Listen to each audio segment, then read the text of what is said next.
released a statement Monday during a summit in Brussels, which Joe Biden attended. Biden has made competition with China his top foreign policy priority.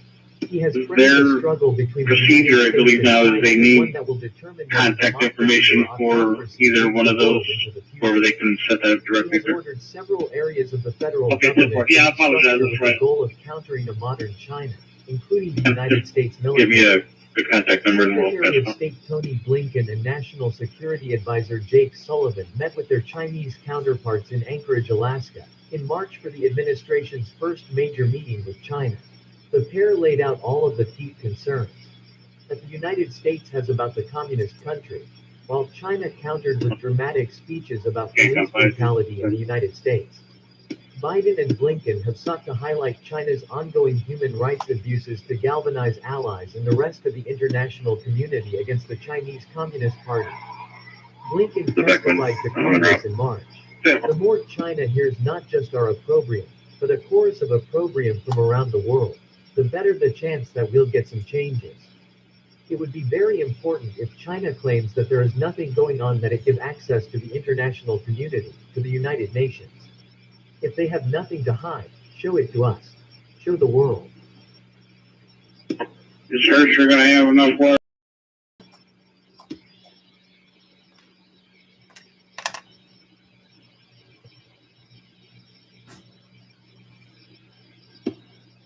$5.18, $5.35.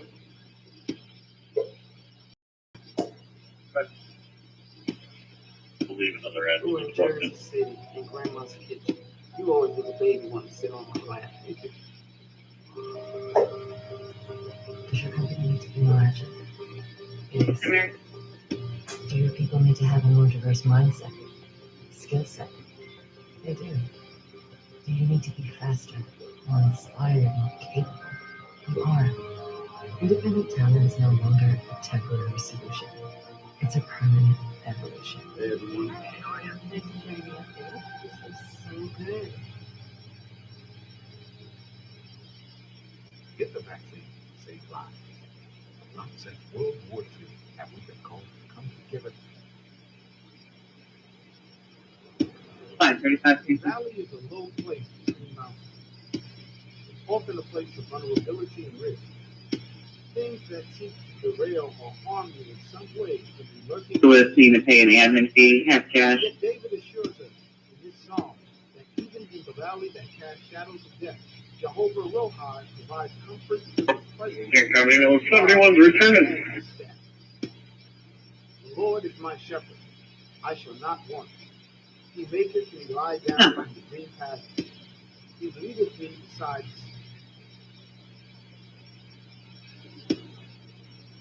King County Robert 11 going to be around Riverside.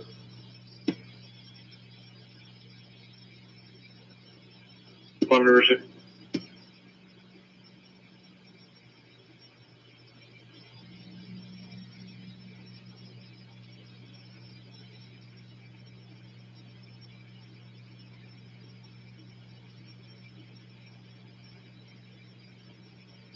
Over here. What?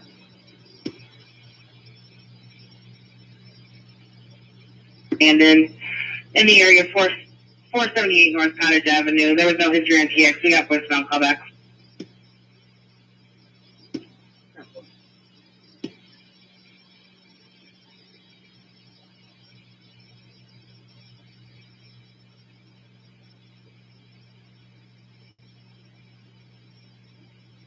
What do you think about the DOJ's recent posturing towards the audit in Arizona? The kind of insinuating that they're going to step in if it doesn't just end soon. That's called damages. That's what I was just talking about. That's just damages. I mean, that's just damages. If you have an election that's verifiable and you have an election and then you verify the election, well, you don't get to the spot where the Department of Justice is tracking states. You don't get to the spot where millions and millions of people are displaced. States are battling with municipalities. This is all part of the damage. But Ernie, you can speak to that in terms of that issue generally. Yeah, I was going to say that's like civil war type territory. States' rights versus federal rights. And you could see a real constitutional crisis with the state of Arizona exercising its sovereign powers versus the federal government trying to exercise or trying to intervene in Arizona's internal sovereign activities to try to influence them. And it could really become a civil war type issue. It's that serious. It's that threatening to the Constitution, both the federal Constitution and the state Constitution of Arizona. If you've ever seen FBI agents or DEA agents or whatever the case may be, surround and search just a residential home with the amount of force they bring. Imagine the force they would need to bring to seal off that auditorium and to seize everything in that auditorium. From my understanding, they're contemplating. And anytime the federal government contemplates anything, they plan it and they strategize, even if they don't use the plan.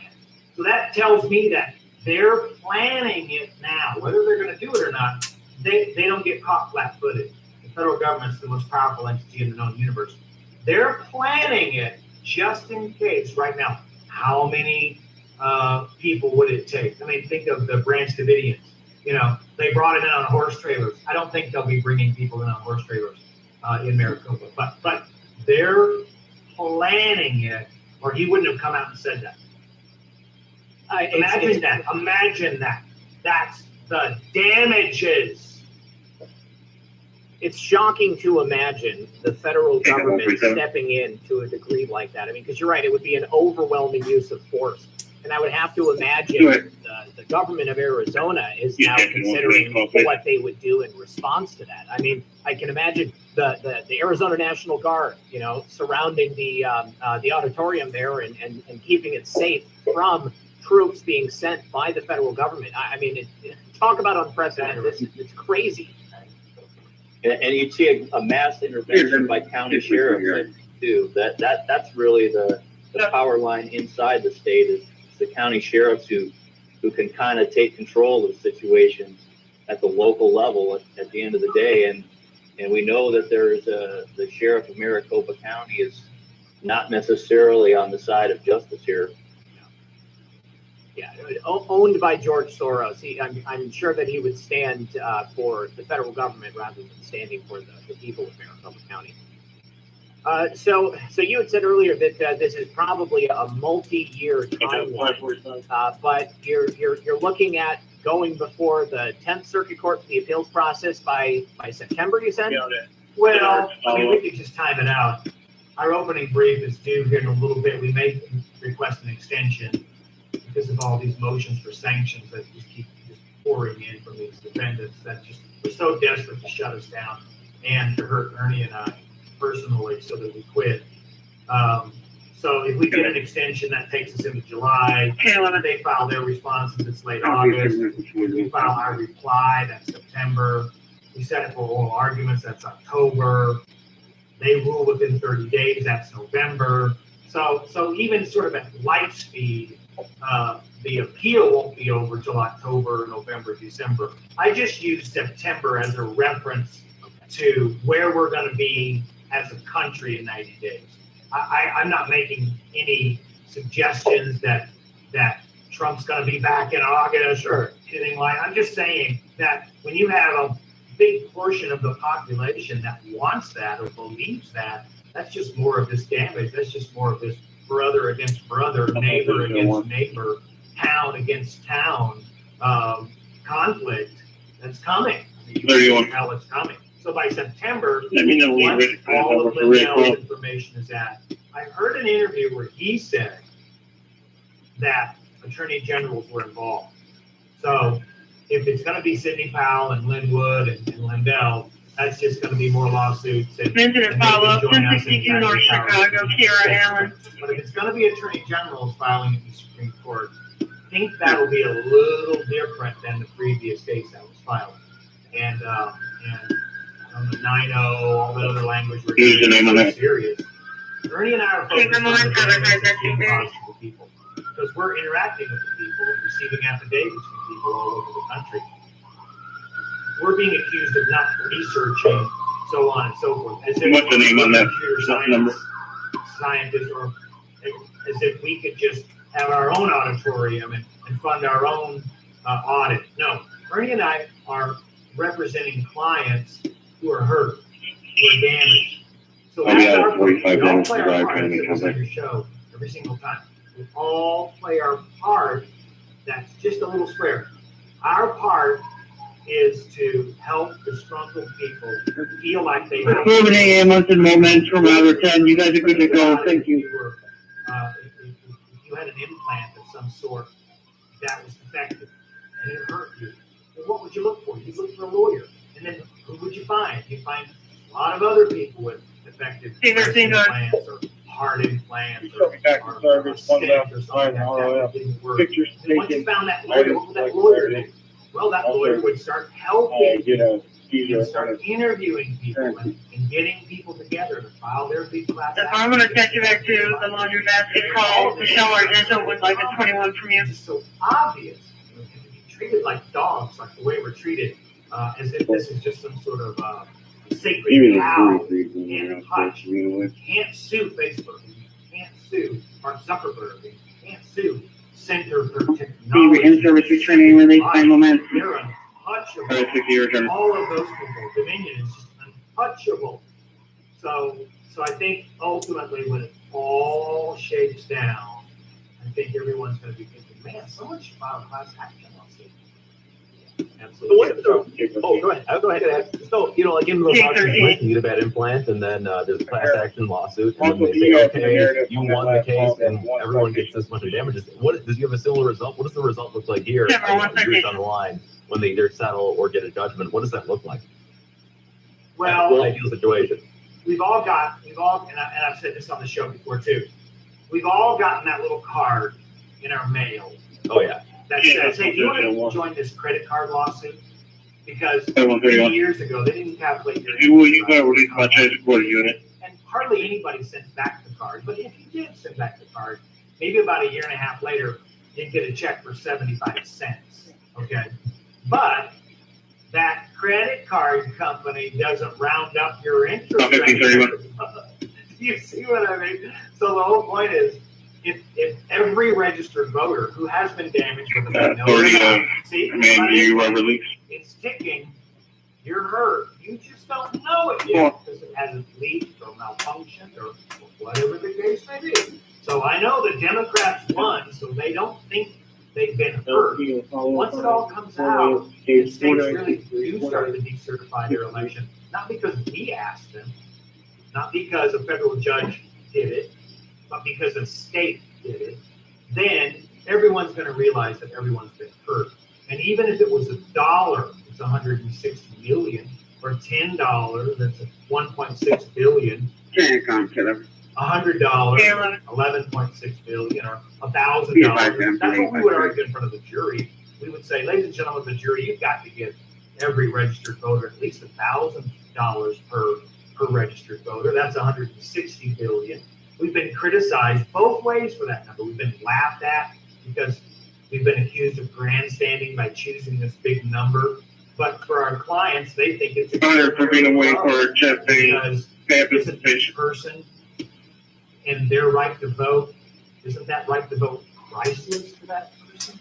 Isn't it worth more than $1,000 measly dollars? So in the end, the question was, what's the purpose? Well, the purpose is to punish.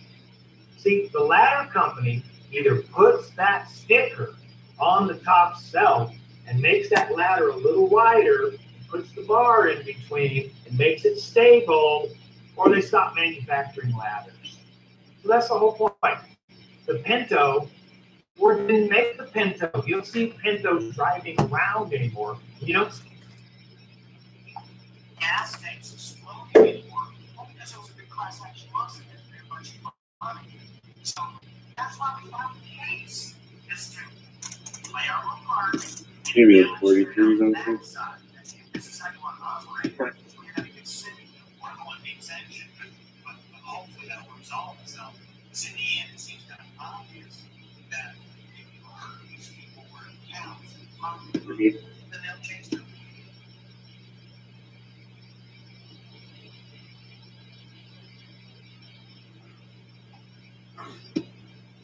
good. It's 15397. Can you just gas that vehicle and turn back over to the restaurant? Huh, for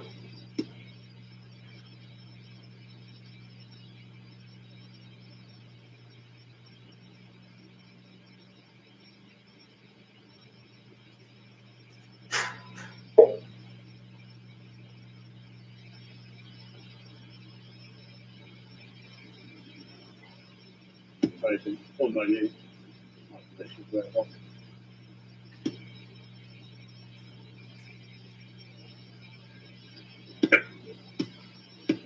No response at 45 Denison. Doesn't appear to be anyone else.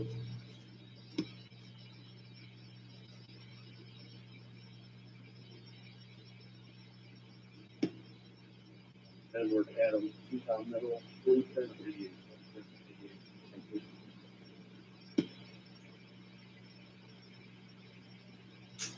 Okay, got 147.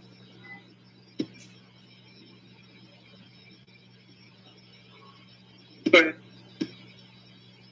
Clear, need a no answer.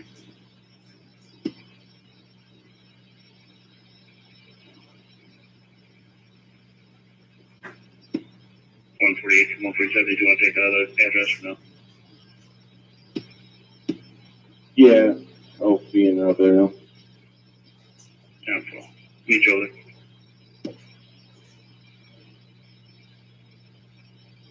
I'm joking after 6,000 euros.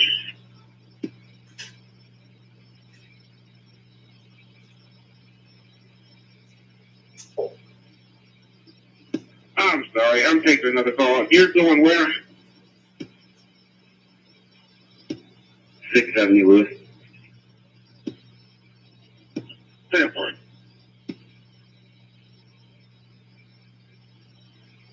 In the street there.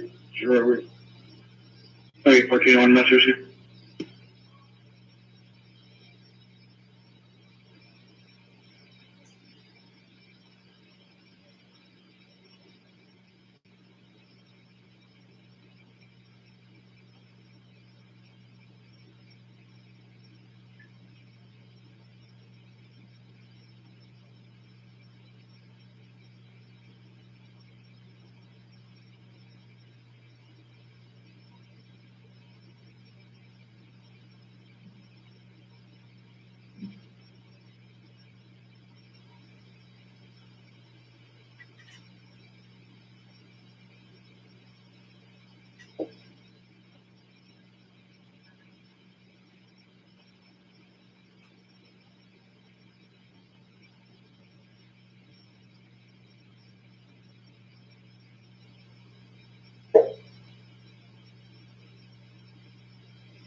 J11 your status. Looks like 5-6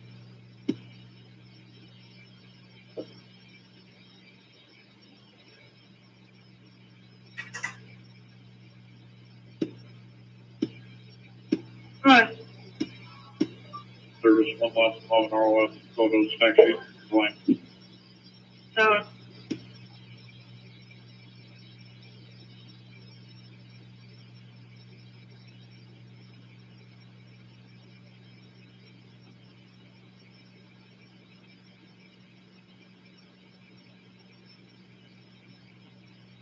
Yeah, that's J11. Alpha 685. 7.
Yeah, go. J13.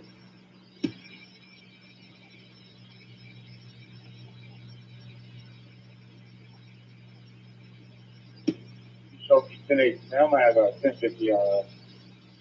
Civil. Acting district. Players from this call.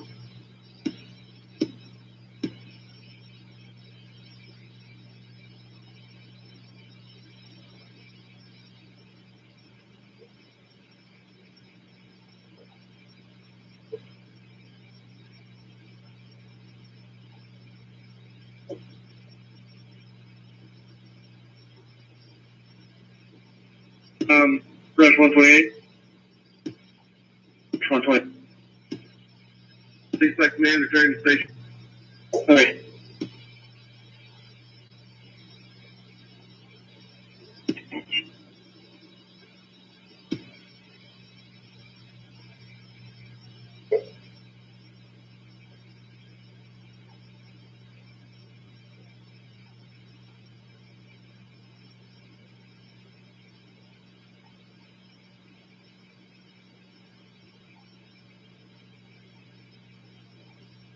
That's what you look for.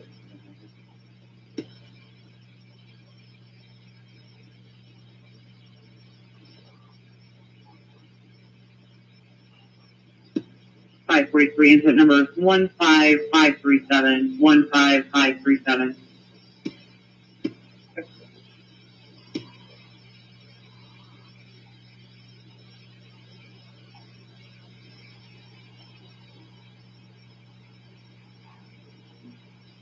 For you. Good.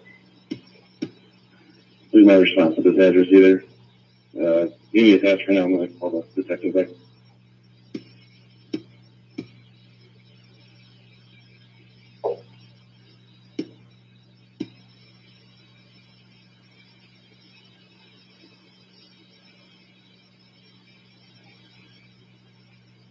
Got Miss Standard 1417 is on return quarters.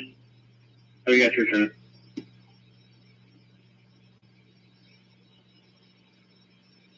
Member Command from Kinko.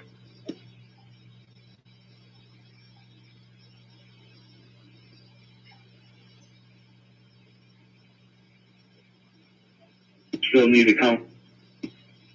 No, sorry, are you going to see? Continue to come. Sorry. Sorry.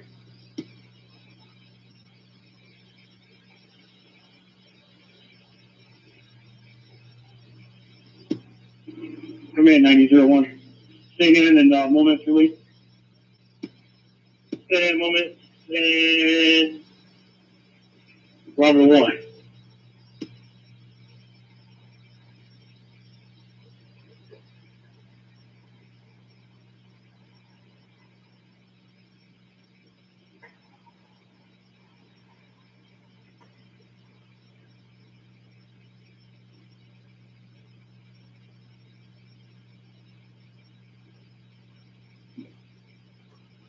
One investor.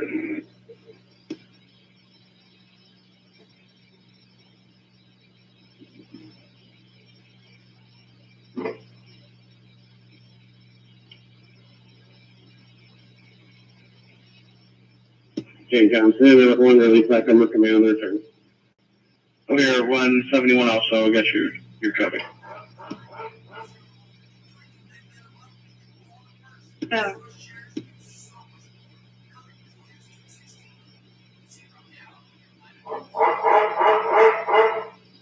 I'm going to be cleared from location. One can't secure.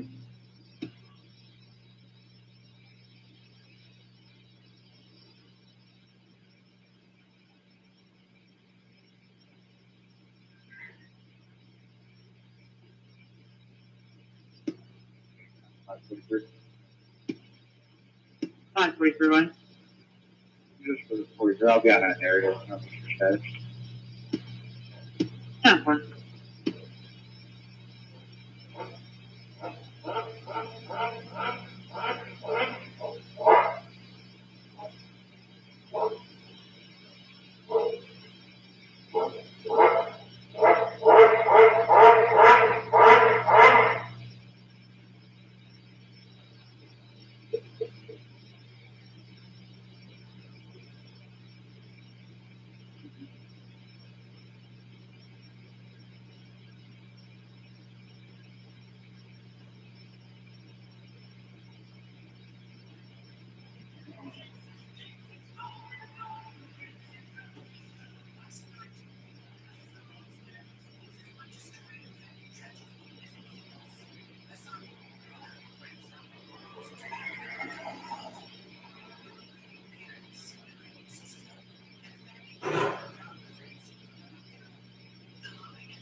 Detail 541.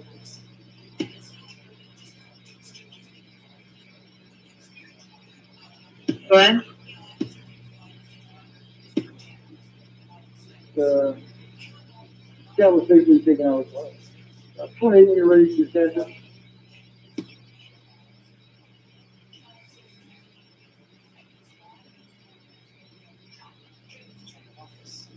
No, we're going to 503938. Stewart's involvement in QAnon does not in any way tar the Prime Minister with an association with the group. I find it deeply offensive that there would be any Okay, I'm saying, enjoy when the release back under command was done the first. for such a dangerous organisation. I clearly do not.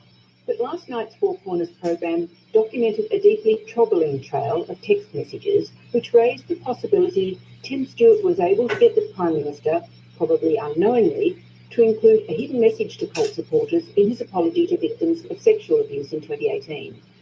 And perhaps just as troubling is the Prime Minister's refusal over years to give a clear account of his use of language that day and what influence Mr. Stewart may have had in that. The crimes of sexual abuse happened in schools, churches, youth groups, scout troops, orphanages, foster homes. It is the term ritual that has created controversy and why the Prime Minister used it. The use of the phrase ritual sex abuse would have been taken as validation of the conspiracy theory by QAnon followers because it's a person in authority using this phrase. Essex Black Truck 1418 tracking orders.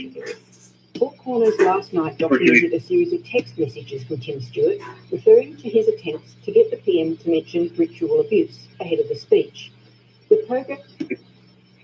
I'll be 10-8 narrative best. 10-4 +33.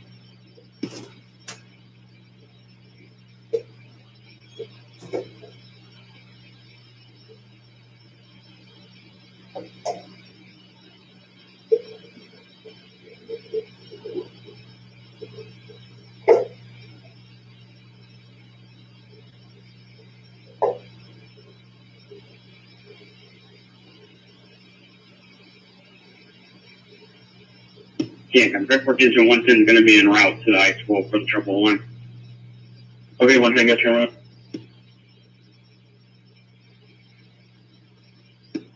CANCOM 1101 also en route. 1101.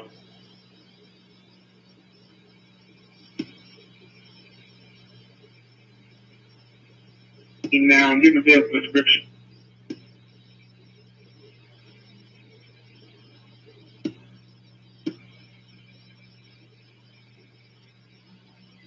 And location 1028 Adam Young 74616. Adam Young 74616. Vehicle is all over the roadway. Will also advise Bradley.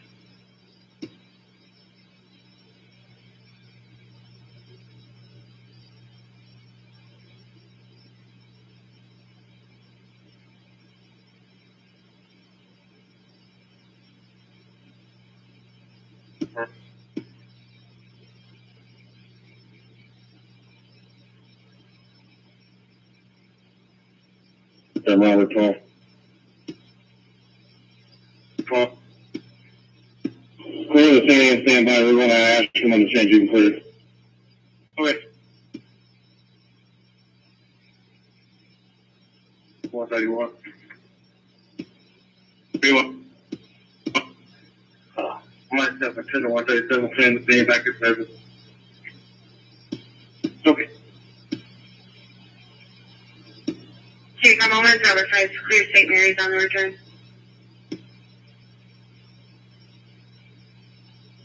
The reckless driver, Silver RAV4, heading southbound on Kennedy Drive from the Dairy Queen, 1028 of Adam Young, 74616, all over the road, make your own pace.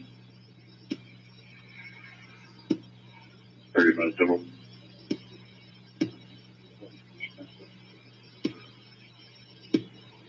Can't come 20 again.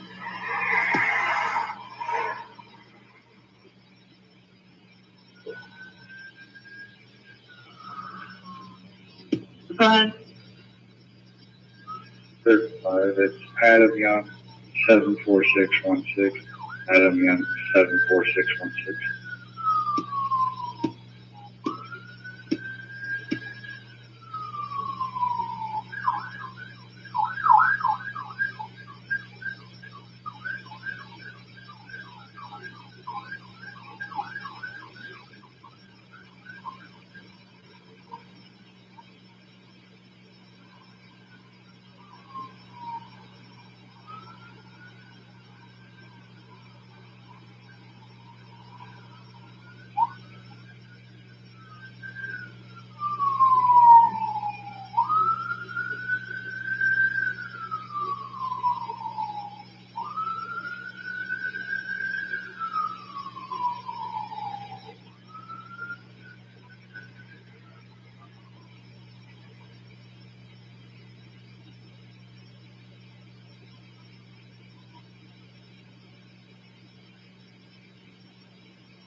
Okay, 138.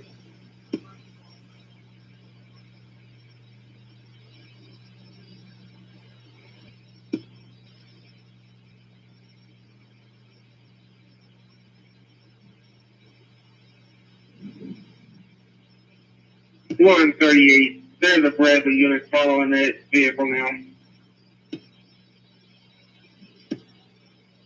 10-4. Location.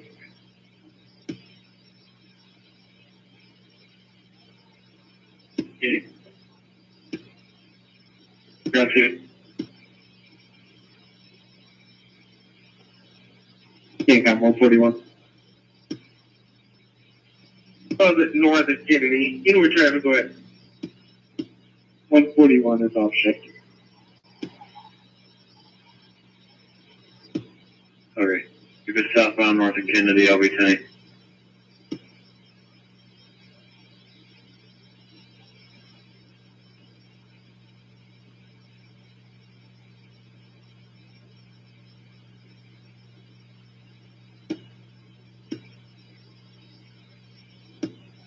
The number's not going through.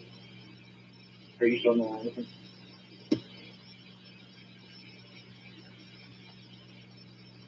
Advise to come block for strict arm now.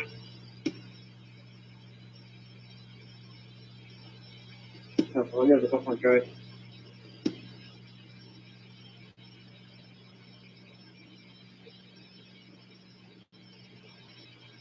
Ken,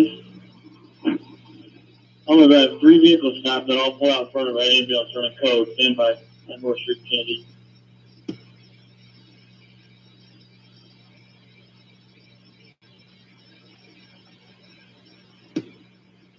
Oh, lane violation during 10-4.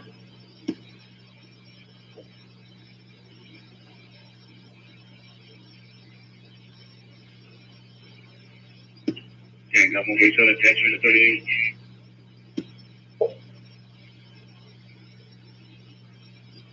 Five 31 1. I'm back in town, officer. 10-4.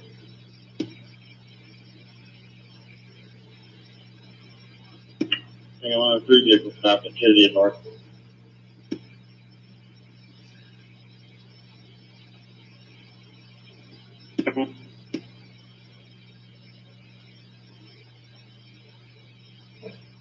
You give me at least one plate number for now. Try to stand 3 when you're ready. See one to get the call started, then I can add the rest of them. Charles Lincoln, 65260. Charles Lincoln, 65260.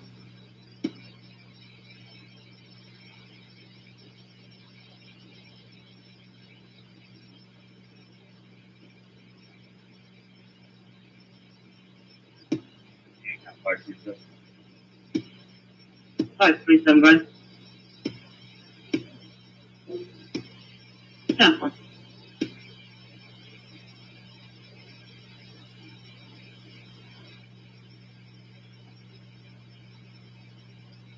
You can go ahead with the other two.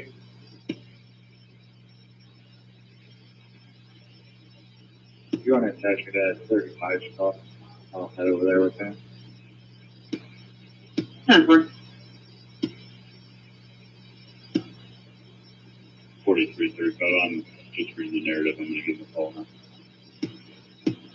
Yeah.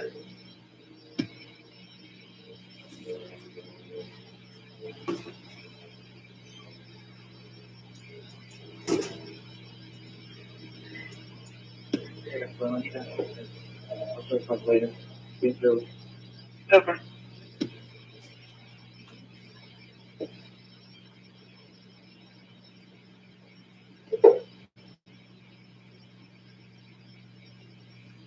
Okay, digital. T-12. Clear to go. 10-4.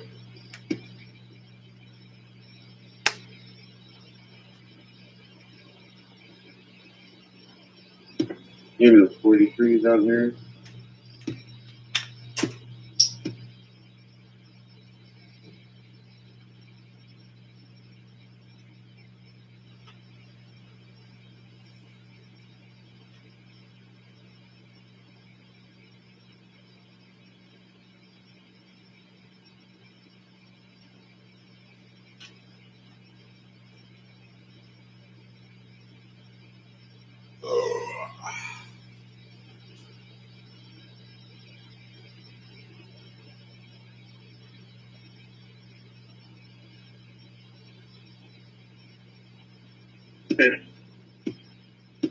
Double.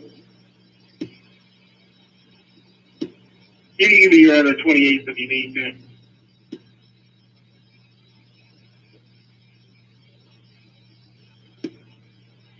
Okay, Con, you can show engine 93 back in.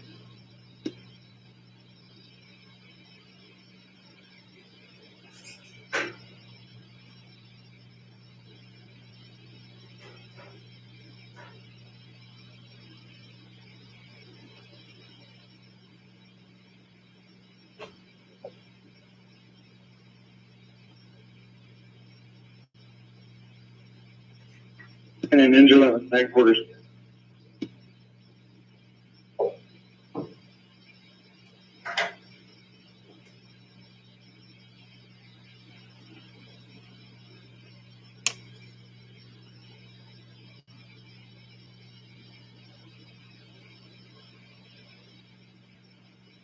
$126, you can 22, I'll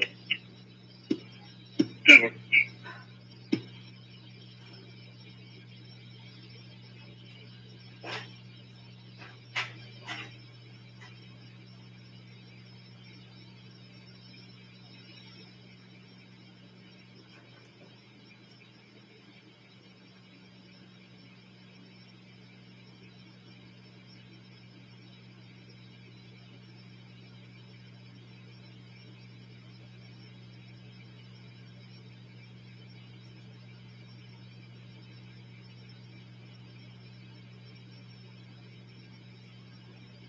$42.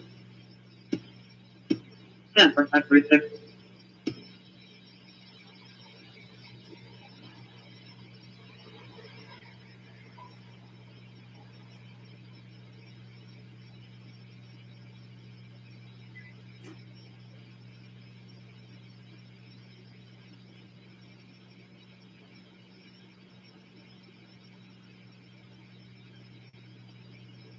Second district. Perfect.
Go ahead. 300 North Washington, 300 North Washington. On a B-Boy truck plate 312-3204. B-Boy truck plate 312-3204. On a black Chevy Avalanche, looks like two. 300 North Washington. 21.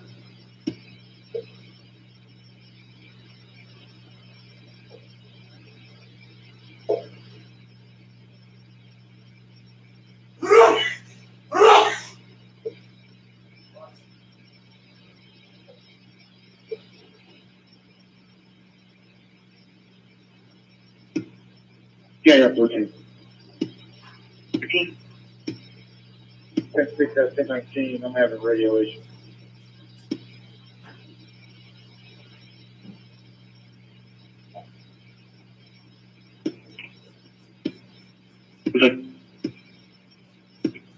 King on Brentford Engine 1's been investigated. Looks like we have no fire problem here. Possible power outage at this facility. System's going to be a normal drill alarm coming from the high school office. We cannot gain access. You guys are still reading an alarm problem there. We'll be, myself and Utility 111 will be in service returning. Okay, Mitsubishi.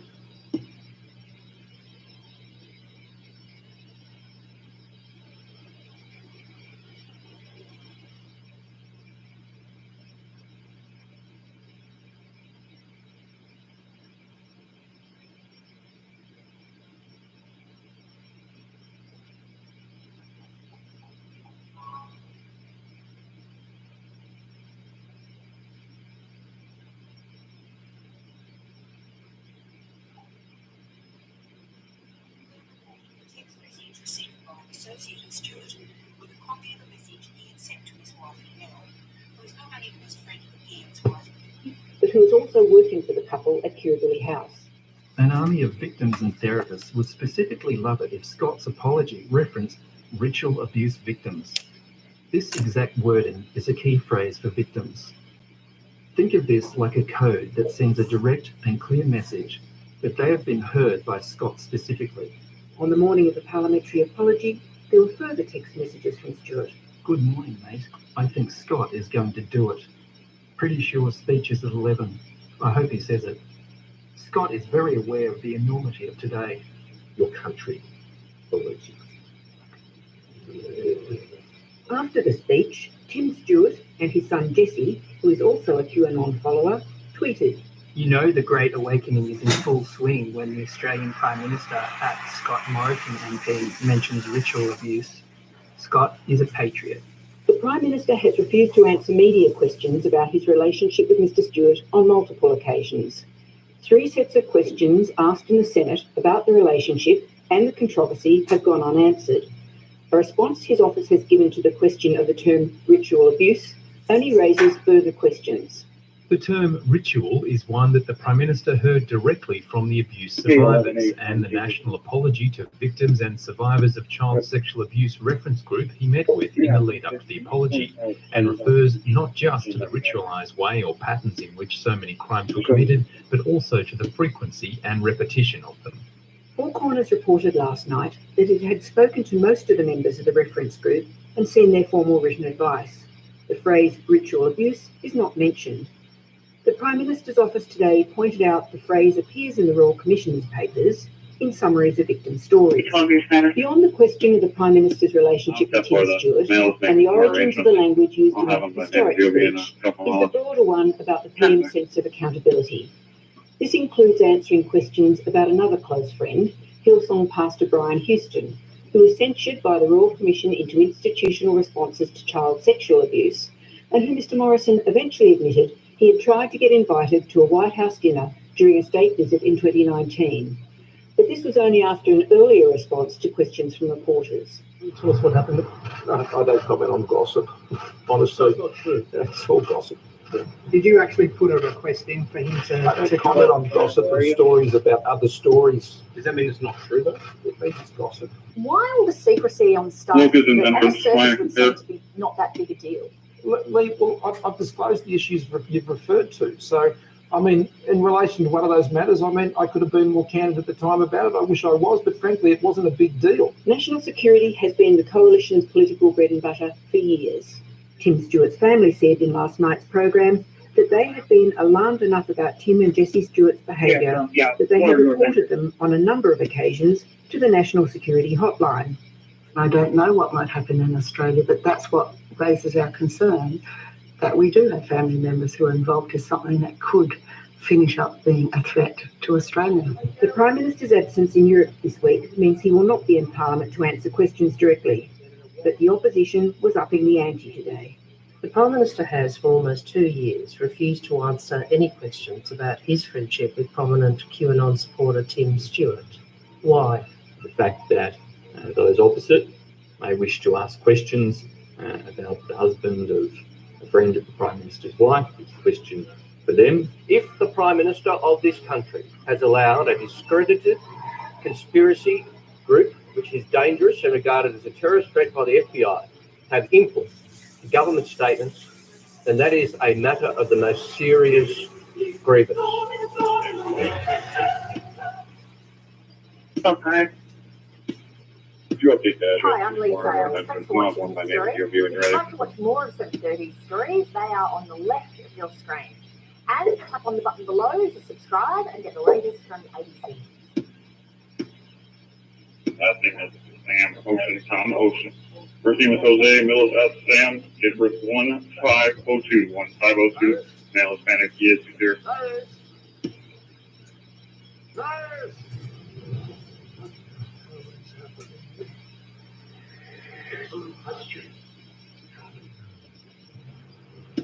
Income. Go ahead, 36. Kate told me one. Well, I believe we have secured court information. Jose Soto, male, 1502-61305, black, brown, 1099 Kankakee County, in-town driving while license suspended, aggravated speeding, failure to appear. His license has been validated.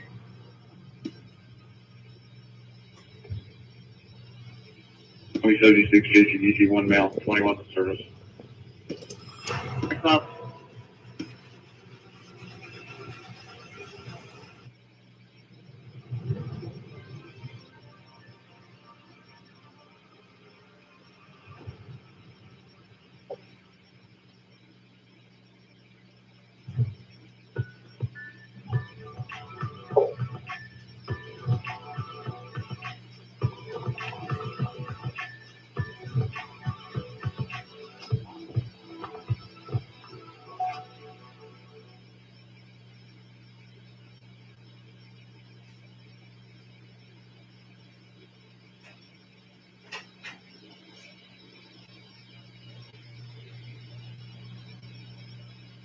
We stand by our journalism. That article is still online. It is unchanged, has not come down, and has an editor's note attached to it. On behalf of the ABC, I'm not humiliated, and we do not regret the article.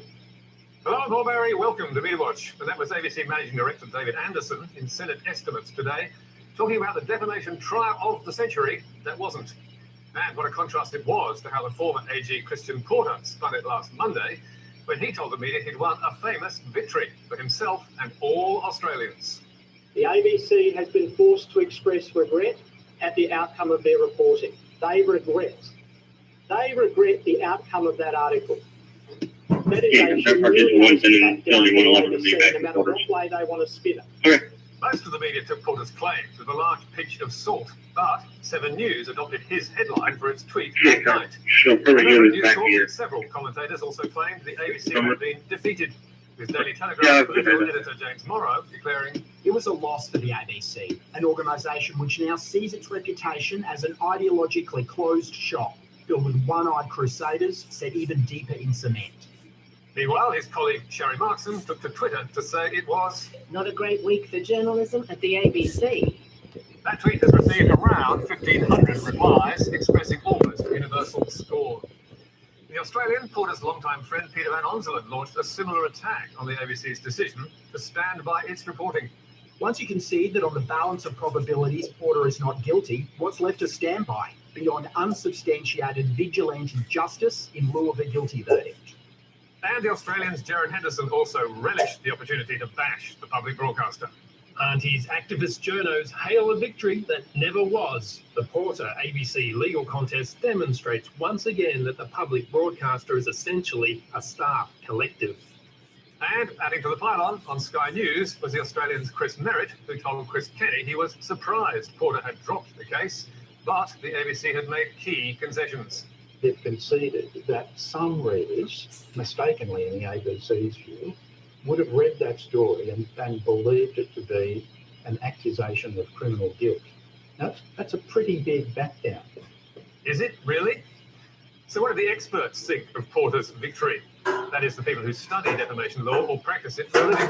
In short, not much.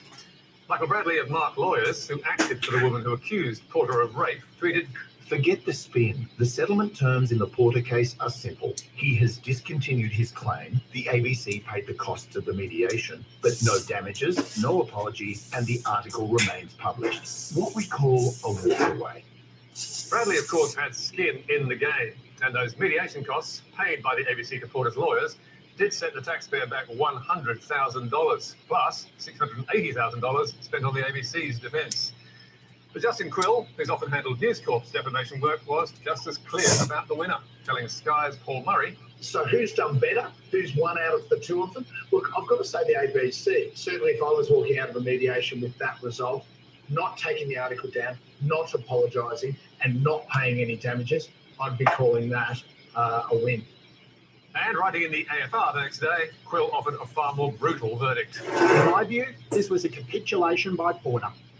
But most damning of all was Michael Douglas from UWA Law School in Perth, Porter's alma mater, who concluded, Christian Porter has been unequivocally, resoundingly defeated. Porter can try to spin this however he likes. He was suing in one of the most pro-plaintiff jurisdictions in the world, with the most pro-plaintiff defamation law in the world, and he has given up.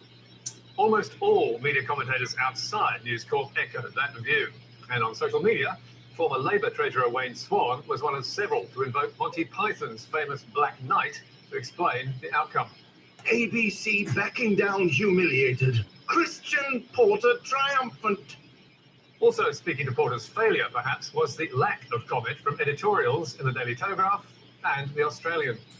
But the Oz still found a way to smack the ABC by running these front-page stories on 3 successive days. ABC warns reporters against claiming Porter lost defamation bid. ABC in apology to judge for tweet. ABC boss's personal apology to Porter.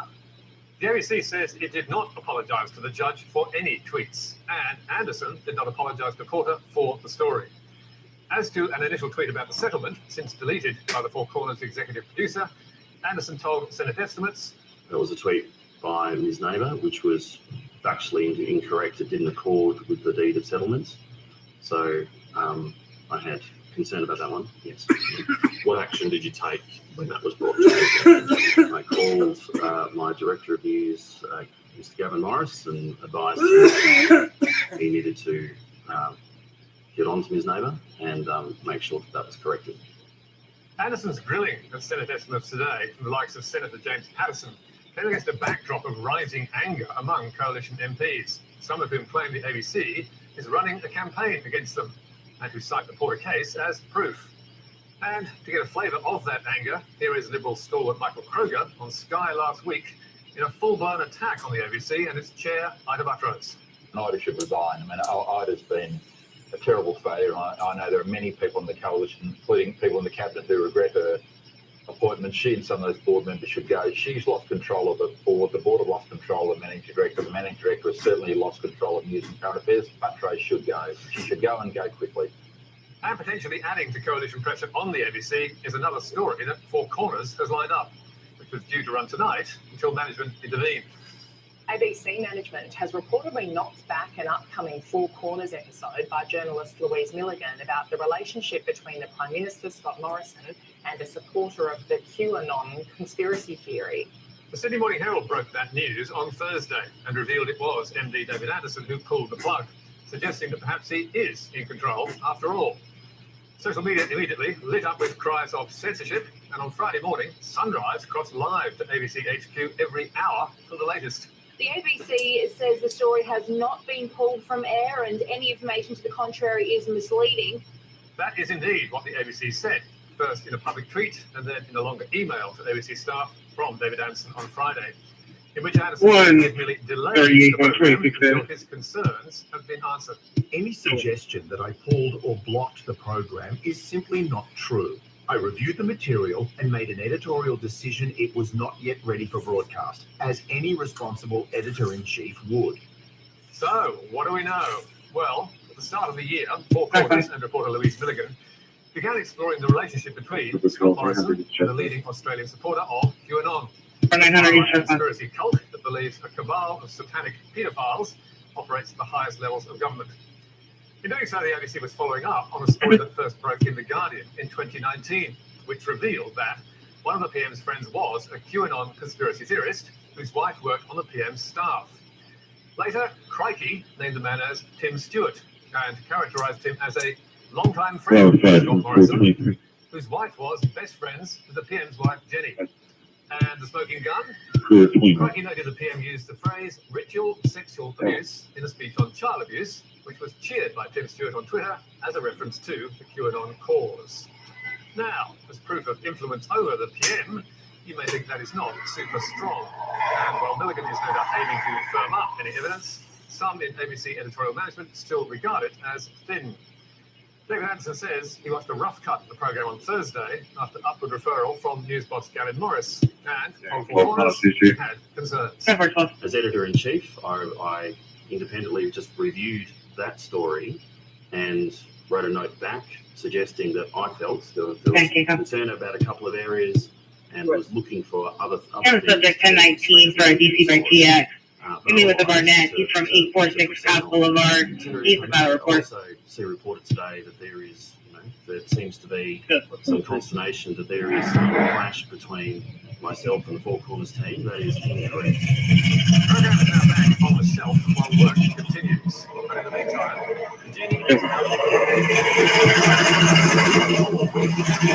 the repeated Four Corners inquiries, and after his media chief had rung the ABC's head of news to inquire about the QAnon programme, Scott Morrison got this loaded question at a press conference.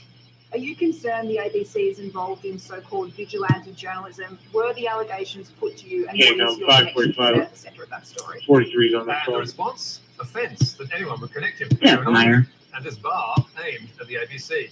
It's also just very disappointing that Four Corners, in their inquiries, would seek to cast this aspersion not just against me, but by members of my own family. I just think that's really poor form. Thank you very much. Clearly, another war with the government, and the PM in particular, is the last thing the ABC needs. But ABC management is saying the programme will go to air. What it ends up saying, however, is another matter. Stand by for fierce debate inside the ABC and a chorus of criticism, perhaps from both sides, when and if it does see the light of day. And now, to an old Media Watch favourite, who is up to his old tricks again. Alan Jones promoted Star Casino without disclosing 2GB was being paid, Watchdog finds. Yes, Mr. Cash for Comment, who left radio 12 months ago, has not left controversy behind, with the media... The broadcaster broke commercial radio disclosure rules on multiple occasions in 2019. And what exactly was Alan plugging? Well, take a listen and see if you can spot the brand. We're broadcasting to you from Tokyo. Thanks to the Star with their Sydney 24/7 sports bar. That's a beautiful spot. And the Gold Coast sports bar, that is amazing. And that beautiful Treasury building in Brisbane, the Live Wire bar.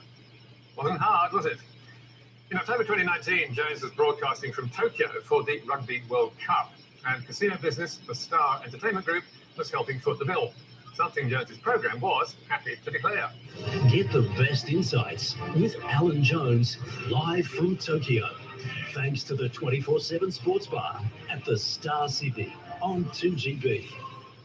So, what is the problem? If it's declared, it's all above board, right? Well, no, because amidst all the plugs for the Star, Alan Jones is also lobbying from Tokyo for a new Sydney hotel to be run by the Ritz-Carlton. I think the Ritz-Carlton Tower here is a metaphor of all of this. There are thousands of jobs available. If it wasn't for bureaucrats and greenies and others getting in the way. As far as Alan was concerned, the proposed new 6-star hotel was a brilliant idea. If only the New South Wales government would let it happen. Back home, we've got this motto of the Ritz-Carlton at Darling Harbour. Another infantile argument indicating that we are an Robert Five will go to Baker and Taylor. Do you have a door for us? Objective, the height. 237 metres. That's the north doors. And who wanted to build the new hotel? You guessed it, the Star Group. And where would the hotel tower be? Yes, on the casino site. And 1 week later, Jones was calling for the New South Wales Premier to get her gloves on. Gladys, get into the ring. Stop this permanent, it seems, momentum towards driving Sydney into the 19th century. The Ritz-Carlton project was approved at every stage along the way for 4 years until Stokes became the planning minister. Approvals are delayed. The sillier we look. Are you fast-tracking this, Rob Stokes? Yes, just like the good old days. Jones pushing hard on an editorial line without telling listeners there's money involved. Or as ACMA put it, 2GB failed to disclose the Star sponsorship of the program on multiple occasions in September and October 2019, when Jones discussed the Ritz-Carlton development, a project commissioned by the Star. and as the watchdog reminded the radio station, licensees and presenters must let their audience know if a sponsor Every sure has hour, a commercial 5 minutes, interest in 30%. material being broadcast that is Oh, yeah. directly favourable to the sponsor. now it beggars belief that Alan Jones would not be well versed in what the commercial radio disclosure rules stipulate, given he was a key offender in the Cash for Comments scandal 20 years ago. So, what penalty will he and Nine, as owner of 2GB, now face for their repeated breaches? Amazingly, nothing. The NCMA has issued a remedial direction. I have an accident, no injuries at Oasis Medical, 761 Main Street Northwest. Both vehicles were on scene, was just sideswiped. Pretty much washed its hands of the affair by blaming previous managers, telling Media Watch, The breach occurred before Nine took operational control of Macquarie Media. Nine has and will continue to ensure all our broadcasters' production 13K, teams come. understand 13K, and 11K, comply come. with the disclosure requirements. well, let's hope Nine does a better job of being honest. Lost the stolen license plate, 257 North Abbey Avenue, hit with a Tamika Avenue. They failed. But finally, on a lighter note, some alarming news for Sydney residents. That terrifying mouse plague that has devastated regional areas is coming to a suburb near you. Some pest control experts claim the mouse plague ravaging the bush is on its way to Sydney and could hit towards the end of winter. Right now, they are on their way here, hitching a ride. 5543, we're checking your status. We've had 3 inquiries this month Word. compared to summer like last year. Maybe But could the checking that plague out if you're actually sure. ravage Sydney? It'll probably be around Yeah, August, September. Yikes! That was 7 News in mid-May with a Sydney pest controller sounding the alarm. And 1 week later, Sydney's Daily Telegraph was also blowing the siren. Mice on the march! Sydney next stop for rodents in New South Wales rampage. And inside the paper, the mouse panic continued. Rodent rot! Hitchhiking vermin will bring plague to Sydney by August. Ice Craig! With this graphic... We have a pending call at the Bradley Animal Hospital, 130 South Kinsey, of a dog bite that occurred last night. I would say by August. However, the person that the dog bit did return and shot the dog. I believe it was he with a BB gun there at the animal hospital at the time.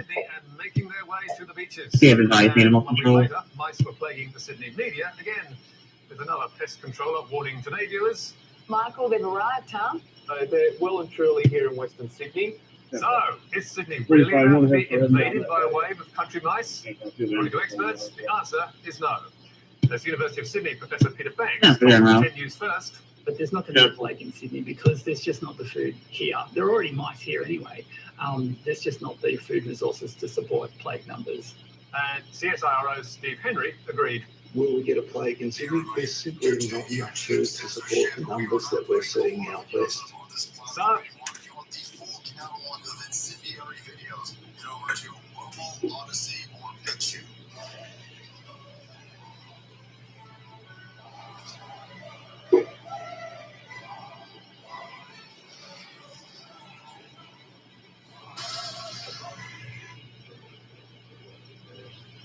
Well, guys, the only peaceful protester shot by a policeman that BLM doesn't want you to say the name of happens to be Ashley Babbitt, but her name was brought up the other day by the hackers known as Putin, and this dude is destroying. I mean, holy shit. Joe Biden's afraid to stand next to this kid. Joe Biden is going down there to talk to him. I think it's either today or it's tomorrow. And afterwards, they're going to do a separate presser because Joe Biden knows full well that he's next to a testosterone beast that subjugated the frozen tundra of Russia, and he doesn't want to be anywhere near that person. He's like, no, I'm good. My earpiece is telling me I better do the presser in a completely different room in a blue screen background. Blue screen, what a fucking 1990s technology. A green screen background. And we'll be taking any questions. Thank you very much. That's because this dude over here is clearly not fucking around. Take a look at the rhetoric that Putin is throwing around right before this meeting with Biden. First of all, he's making fun of Biden the other day, saying, "You sure that Biden got a good memory?" Somebody was asking Putin if he remembers Biden looking into his eyes and saying, "You don't have no soul." And Putin goes, "Yeah, I don't remember that. I talk to plenty of people all the time. I don't remember every single interaction I have with somebody, but I'm sure Joe Biden remembers." Oh, on top of that, he is now talking about January 6th protesters and Ashley Babbitt. And he's doing a better job than any of these fucking Republicans outside Marjorie Taylor Greene and Lauren Boebert. Maybe deafening silence from all the Republicans over there, but not from the hackers known as Putin? Wait, listen, I don't know enough about Putin other than I totally respect your brother. I fucking love Putin. I'm sure there's going to be some base Russians out there that go, "No, Putin's an animal." I don't know anything about you, dude. I'm in this country. I'm trying to keep up with the craziness over here. But what I do know is this savage from your homeland is standing up for people in my homeland and is doing a better job again than most Republicans. This is the National File video. Putin asks if Biden supporters ordered the assassination of Ashley Babbitt. Presses journo on persecution of January 6th protesters. Again, so fucking good from Russia, doing a better job than Americans in D.C. for these people. Insane. About 450 people have been detained. They're facing jail time from 15 to 25 years, and they came to Congress with political demands. Isn't that persecution of political opinions? I mean, they're being tortured, by the way. Some of these people just showed up for a court hearing, and they got black eyes, and the judge is like, "Oh yeah, that's fine." I'm not gonna ask why somebody who are holding in solitary confinement for a misdemeanor charge of trespassing has two black eyes and missing some teeth. That's normal shit. It's normal shit. By the way, who's punching these people in solitary confinement? I imagine it's gotta be the guards. This is fucking insane. Why? Again, allegedly. During an interview with NBC News, but notice how all of these lefty twats, they'll never go on any kind of conservative media. Right? Alexandria Ocasio-Cortez isn't going to go talk to Sebastian Gorka. She isn't going to go talk to Maria on Fox. She ain't going to talk to Tucker Carlson. This son of a bitch is like, "Give me anybody." Anybody. Okay. 3 issue total. All I want.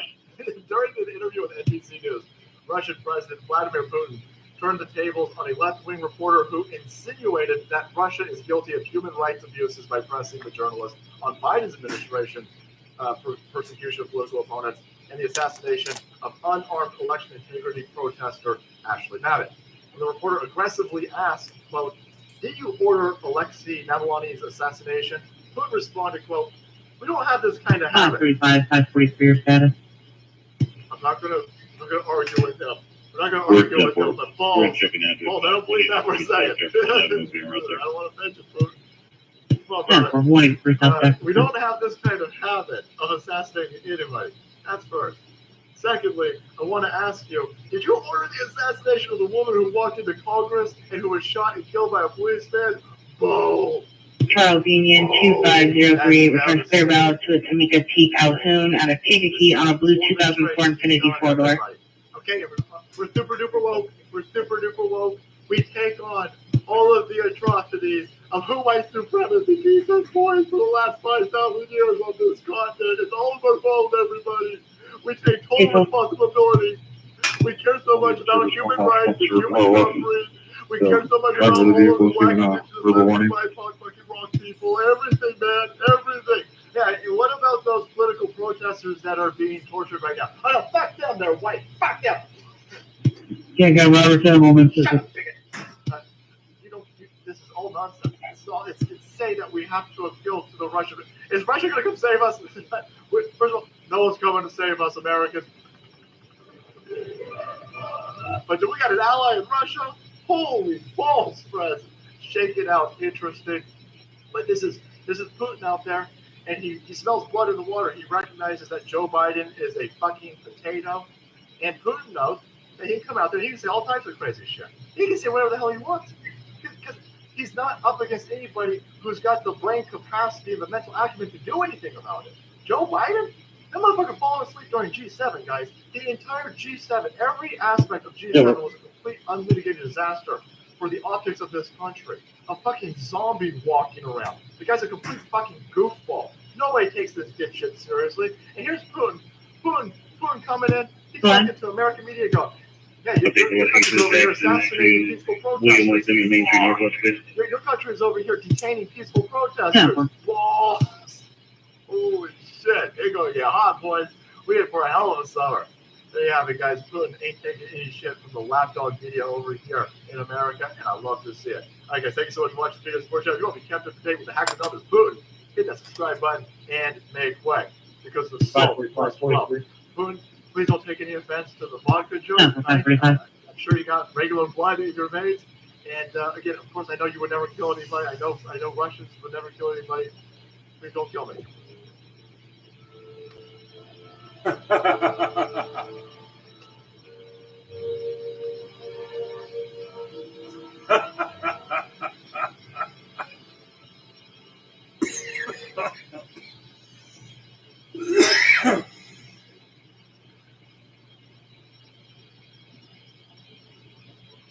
Looking at numbers, I'm Harris Walker, here today, my co-host, Emily Camacho, Jenny McEnany, also with this Fox News correspondent, Jillian Turner, and in the virtual center seat, get ready. The very first time, former Secretary of State under President Trump, Mike Pompeo. Secretary, I want to say just a couple of words. We saw that president of Russia answering more questions in front of the media longer than I can remember either the current president or his vice president combined in terms of time and numbers of questions. Secretary. Harris, that was pretty remarkable. I don't know how long it went on, 40, 45 minutes, maybe a little bit more. Yes. Tons of questions from a wide variety of people. Listened to them all, tried to respond to them in a serious way. He is a trained KGB officer for sure. In the way he responded, there's a lot to unpack there, and I'm sure we'll get a chance to do that. But it also, Harris, highlighted how important it would have been to have President Biden standing there beside him. Yes. Because I know some of the things he said there are fundamentally false. He doesn't reflect the reality of the world and how he speaks. He is a trained.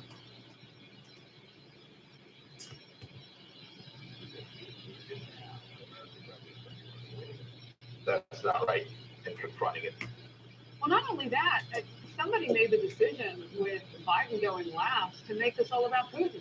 I mean, you just gave a killer, even though our president doesn't want to call him that. Secretary, I'd be curious of your thoughts on why that would be. But you said don't let this happen. You said it makes the current president look weak and that this is a failure. You said that going into it. And now maybe it's a little bit more clear. No American flag up there when these things, no American president, no pushback, none of that. And you can imagine that Biden now, Secretary, will be asked about what? Exactly what Putin just said. There are 4 blood pressure drugs that are extremely dangerous, and many people who take them are shocked by how bad the side effects are for something that was supposed to be helping them. The problem is, too many doctors just follow what they were taught in medical school years ago, not realizing that there are new, much safer, and incredible effective options on the market. In this video presentation, you're going to discover the 4 blood pressure drugs that you might be taking or thinking about taking that might not be worth the risk. Everything he just said, what do you think? Harris, it's the strangest thing. Right, that he was allowed to go up there and spout Russian propaganda to create the context for moral equivalence between the United States and Russia on every front, whether he was talking about BLM or protesters or our judicial system, right? He talked about his protesters. But when we have a problem here, it goes to courts. We have a system, a constitutional foundation, none of that. And he got free reign to go on for all of that time and to the world spout this propaganda without, to your point, an American standing beside it saying, no, that's not what we talked about. That's not right. And making the case for American interest. I knew that this was the risk that was created. I hope that President Biden is able to be in a hospital, even if it is just as an afterthought to what President said just a few minutes ago now. Secretary Pompeo, Keely McEnany here. I noticed a trend both with Russia and with the China meeting where the American diplomats sat